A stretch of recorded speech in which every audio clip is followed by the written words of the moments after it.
Hello and welcome to an update video for my game, Shattered Drift.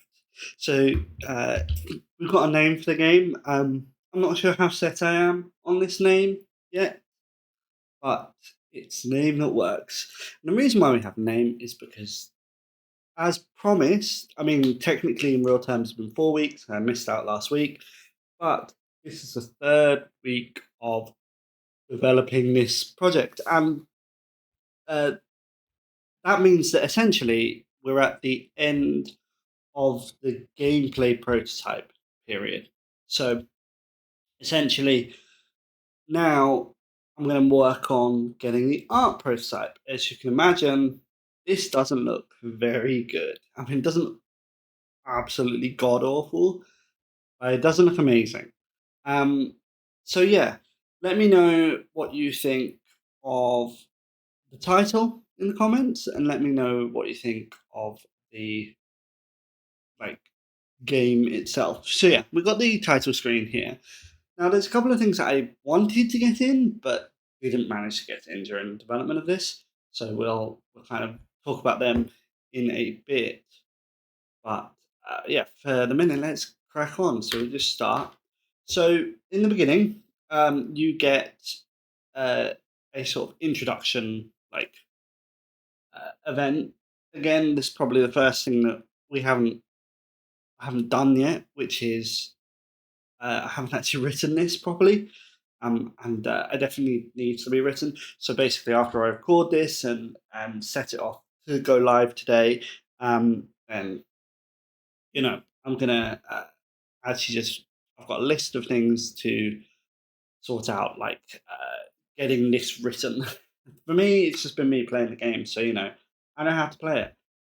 So yeah, uh, if we exit out of this, you'll notice that the time's now properly set, and the world is a lot bigger. This actually looks to be quite an easy one, but essentially, I used a Delaney triangulation on a set of random points, and then pruned the connections between them to generate kind of these more interesting maps. And there's definitely more that I can do with this in the future. For the moment, if we hover over, all of these are unknown. But then if we go down to here, we've got the ones that we can connect onto. I don't know why that one is still unknown. Must be a little bug. We can choose to go to a frozen power station, or a supermarket. And these little red dots here are the research centers. So I think we'll be going to this frozen power station.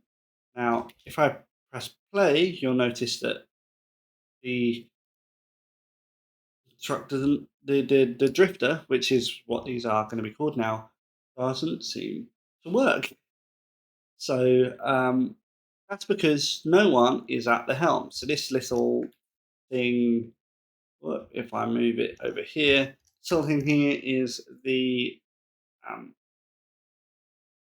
pilot's chair, and so you have to have a pilot to be able to do it. Now, interestingly enough, we start with quite a lot of water, um, 50 materials, 15 cooked food, and 7 nuclear.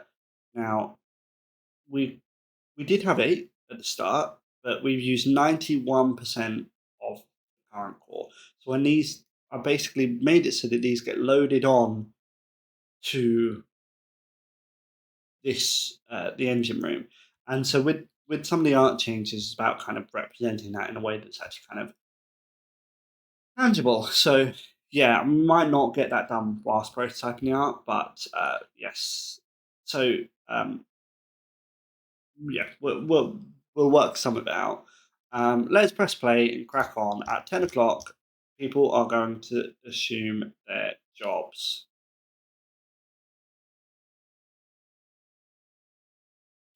Now, we probably won't lose it. So the game is not amazingly balanced at the moment. As you'll notice, we're now moving to this area. And we've got frozen power station, 2 smoke towers draw on the horizon, an abandoned power station, or so we thought. Could it be occupied? It certainly contains precious fuel. We can send a large exploration party or a single person. Now, I have also worked on something that I'll show at the end, where you can lose and gain colonists. However, none of the events are properly wired in because I got that in quite late. So that's one of the things I want to do. In theoretically, it all works, and I'll show you it working at the end of this video. But yeah, so of course I know this event, so we're gonna jump in and we're gonna venture further, and we can lift all rods, and that'll give us a full remit of 10 nuclear rods, and we'll return to the colony. We'll want to also go over to this node here, this research center. We can also see that it's another frozen power station and another frozen. So many frozen power stations. Probably need to lower the chance of getting that. Um, and then right, so yeah, we boot up the computer and it's just sitting there. And we've got the mining drill blueprints. Now, that's all wonderful. The mining drill costs 150 to build, which is not great. So we probably want to set it to build. And you'll see our builders eventually, well, they're not going to work now, but they will eventually. Um, and then, whoop. Yeah, so they're going to go to bed now in a minute. Two of them, you see, two don't actually have bunks. Now, little secret that doesn't actually do anything just yet because colonists can't die. They can't debuff rooms. So what I'll be doing is when I'm actually implementing the game, some of these features that I kind of expected to be put in but ran out of time to really work on the gameplay, they'll be put in and properly work. As I said, I've got more time to work on this. So we've got a frozen power station there, and then to above us, we've got another research center. Now we probably want to go to the other research center. So let's just select that one to go to, and then once our pilot starts in the morning, you'll notice that we start traveling. So the game ends as a victory condition once you have all the research centers. That's kind of the finishing point. But we, of course, don't have all of that at the moment. Like we can't build it. So what the mining drill does is it generates every night materials for you to be able to get. It does this kind of whether you're moving or not. So yeah, here we've got the centrifuge, and that generates nuclear fuel. So that again costs quite a lot to build. We also want to probably build some extra storage, so I'll put that down here. And let's see what's around us here. So we've got for another frozen power station, abandoned house, and the research center. I think we'll go up to the abandoned house. So this builder's gonna, oh, I say build, but it's sleeping time. So eventually, also one of the things that I want to be able to do is some um, get some schedules in so that in theory you can adjust it so that they have different schedules, and so you can maybe keep on driving through the night, or and there is a schedule system in the back end for this, but yeah. So we've got no cooked food at the moment, which is a problem. If I had implemented it, this would be when colonists start to die, but at the moment that doesn't matter too much. We'll definitely come back here at some point. Well, the only thing we need to be wary about is running out of nuclear materials on this playthrough, because that's the only thing that can actually get you to die. Right, let's explore this abandoned house, and we've got 10 cooked food, so not really much to used to us. We've got a frozen power station and an abandoned house. Let's head over to this abandoned house.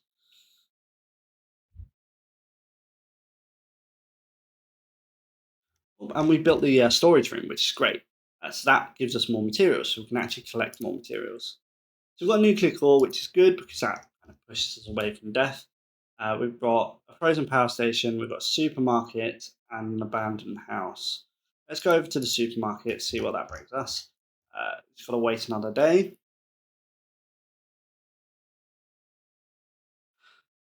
So I'm going to show you the first cheat just to I'm proving the point. But if I can set to just ignore move limits for now, so that will just allow us to continue moving even whilst the pilot's asleep. It's a bit of autopilot. Um, just to help speed up this video, as I'm sure you don't want to constantly assume just wait overnight. So we need to get some home goods because we want more building materials. We can see here how progress that is, and it's 18%. Need to fix that text just there. And we can also see that there's an abandoned house and question mark, question mark, question mark. Oh no. And then we've also got frozen power station up here. So let's go over to, oh, we can't, we've actually only got two options here. There's clearly a bug in this code. I probably need to make sure the connections go both ways again. If we explore this, 10 building materials, lovely, that is what we wanted. We've got an abandoned house up here, so we'll go up here as well.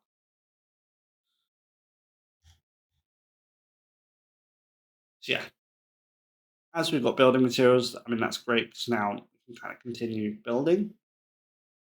You see it kind of slowly goes round. And then once we have the mining drill, it should be easier. A nuclear core is wonderful. We've got an abandoned house and a frozen power station. There's not an amazing ton of events just yet, and that's definitely a criticism that we need to address. I think adding the tooltips in has made it kind of painfully aware of how little events there are, or at least little kind of variation. Oh, lovely, 10 building materials. That is what we wanted. We've got an abandoned house and question marks. So we've got to go to abandoned house. Right. Explore 10 cooked foods. Let's go over to this abandoned house. Or abandoned houses everywhere you go. And let's explore this one. 10 building materials. Lovely. Considering how many building materials we need to get, that is a nice bit of progress. We can't go there because of this bug, which I'll have to add to the list and just investigate. It's what happens when you make small changes that you think are inconsequential and then last minute. We might as well just get all of our rods. We've got another frozen power station there, another frozen power station there, and then okay. So let's just come back this way. I mean, ultimately, we need to just find materials here.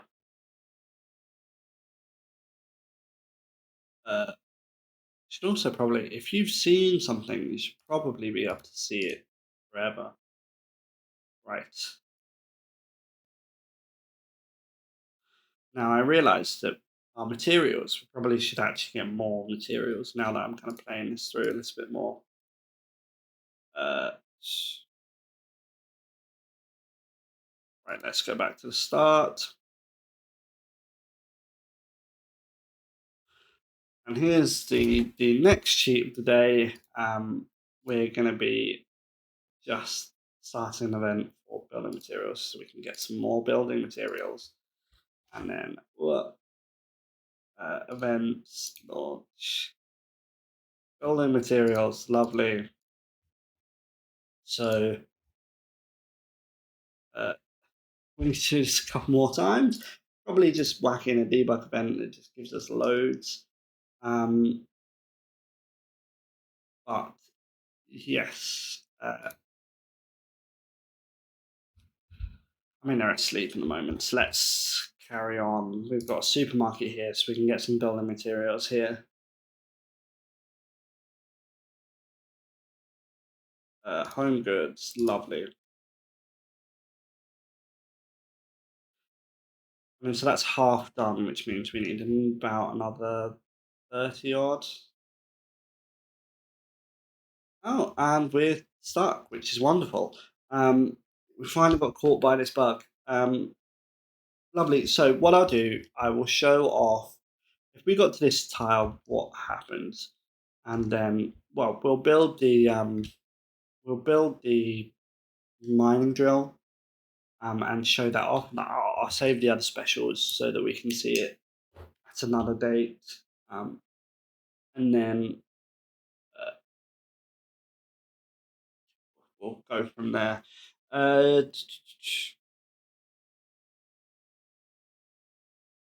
Right, so let's show off what happens when we get the hydroponics. So the hydroponics is the third special building, and that gives you generates food. And if we exit out of that, we've also got a well done, all the research can be found, has been found. So this is kind of the ending for the prototype demo, and we can continue playing. And that's, wonderful. If we get a couple more events of building materials, and then launch some more building materials. And you know what? Let's for the fun of it, let's add 10 new colonists. Wonderful, exciting.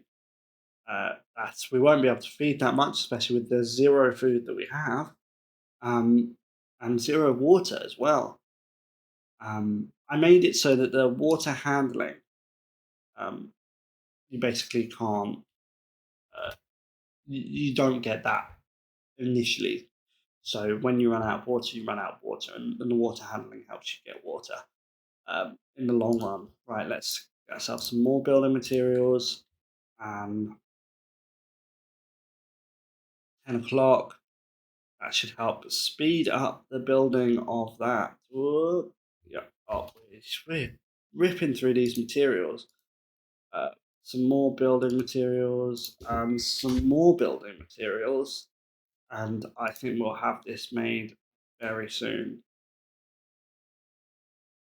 I definitely need to balance a lot more of this game. And I think as I play it with some of the art, I might tweak some of the values as we go along. Right, so this is the mining drill. Lovely. What does that do? Gives you building materials. So I mean, we might as well work on getting the centrifuge and hydroponics working. And at the end of another couple of mining drills, we might as well build some water handling. Sure, the rest of it is bunks. I reckon we could probably also work to get some of this so you can expand bunk rooms and upgrade. Now it ticked over, so we got certain, I think, 15 materials. So it's quite slow. But yeah. Now, there are kind of 2 ways you can buy at the moment. The first one is you run out of nuclear stuff, that's the engine explodes, and then all colonists dead. So if we kill 10 colonists, wonderful. All the colonists die, which is amazing. It's not amazing. And basically we get a game over. So yeah, that's Shattered Drift. That is where we got to in 3 weeks of a gameplay prototype. So we've got a couple more weeks later down the line for this, and hopefully we'll be able to get more in. But for the next 2 weeks, I'm going to be working on the art prototype, and then once that's the sound prototype, and then a little bit of a buffer / bug fixing week for the prototype, and then allows me to kind of work out exactly what we need in terms of game stuff. So yes, and that'll be the kind of like midway point of the project, and then we'll have 6 more weeks to finish off the project, and then release it. So feel free to subscribe if you've watched this long. I'm always happy to get feedback. Whack it down in the comments. If you want to follow, then wonderful. And yeah, thanks for watching. Have a wonderful day. Goodbye.